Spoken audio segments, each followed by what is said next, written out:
Welcome to No Longer Conformed, my online preaching and teaching ministry. We're studying the book of Matthew, the first gospel.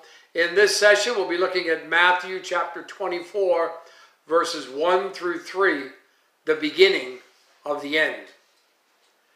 Let's read those verses. Matthew chapter 24, verses 1 through 3.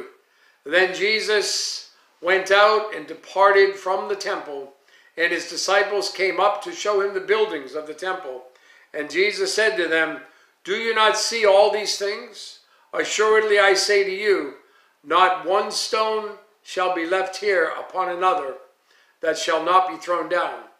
Now as he sat on the Mount of Olives, the disciples came to him privately, saying, "Tell us when these things will be, and what will be the sign of your coming and of the end of the age." Jesus finished his words in the temple and he left it, never to return. He departed the temple. His ministry there was finished. His disciples left the temple with him. What a lesson for all followers of Christ. The seed of the gospel message, the disciples departed with the Master. Believers should always willingly go wherever Jesus goes, and believers should also leave any place Jesus leaves. As they moved away from the Mount of Olives, the disciples called Jesus' attention to the great stones of which the temple was constructed and all the costly adornments of that beautiful building. To them, the appearance was glorious, but to the Lord, it was such a sad sight.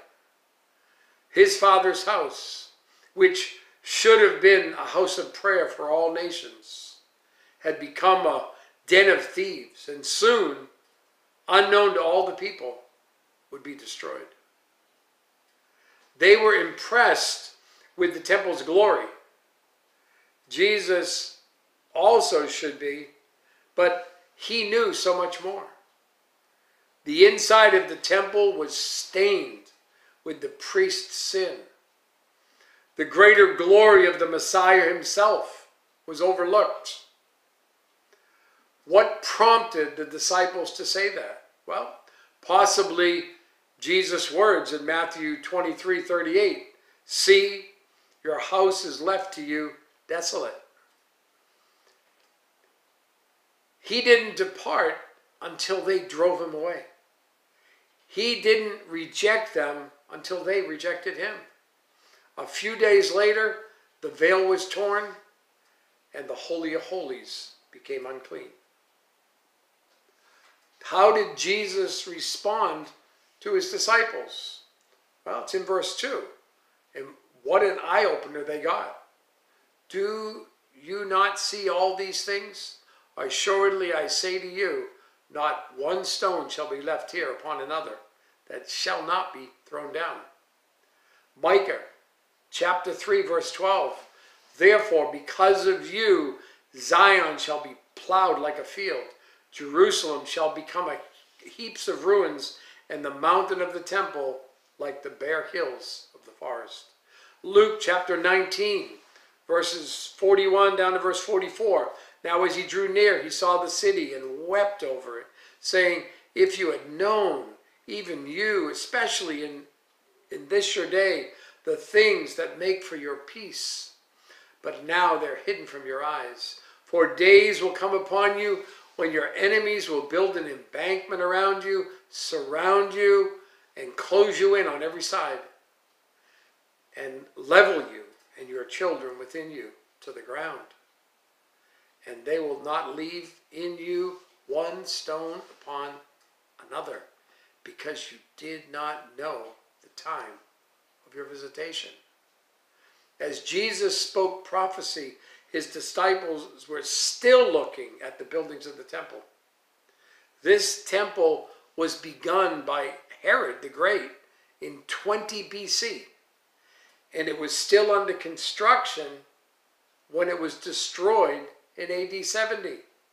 At the time of Jesus' ministry, The temple was one of the most impressive structures in all the world. It was made of massive blocks of stone. Some measured 40 feet by 12 feet by 12 feet, and they were quarried to fit perfectly. Various buildings were of white marble. The eastern wall was covered with gold plates that reflected the morning sun, and it was seen for miles. Using retaining walls and vaults, engineers enlarged the Temple Mount area and doubled the size of the courtyard. Ornamentation of a golden vine and grape clusters was crafted to an impressive height of 6 feet. The temple structure was magnificent. The Mount of Olives was directly opposite the temple across the Kidron Valley to the east, and it gave an incredible panoramic view of Jerusalem. At the base of this hill is Gethsemane and the Garden of Jesus' Passion, about the crucifixion. Wow.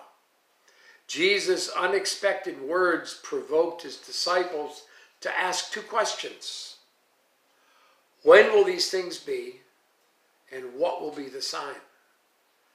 This was a twofold inquiry. The sign of your coming, Jesus, and the sign of the end of the age. Chapters 24 and 25, those 2 chapters, is Jesus' answer to these questions that were gripping his disciples. These 2 chapters, chapters 24 and 25, are known theologically as the Olivet Discourse, and they contain some of the most important prophetic material in all of Scripture.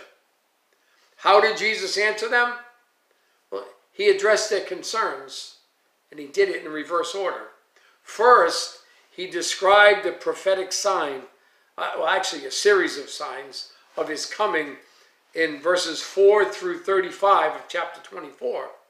The disciples thought the kingdom would appear soon. They talked of his coming in triumph as Messiah, an event they thought would occur almost immediately. They did not imagine his return was so far in the future. Destruction of the temple was not a part of their eschatology. Crucifixion, death, burial, resurrection, ascension didn't fit. They had no concept of a long intervening church age. Jesus sought to help them understand the reality of God's plan. So he described the prophetic sign with a series of signs. And then second, he answered the question regarding the timing in verse 36. He said, but of that day and hour, no one knows. Not even the angels in heaven, but my Father only. So what do we gain from this passage? Well, a promise to trust that God will fulfill his promises.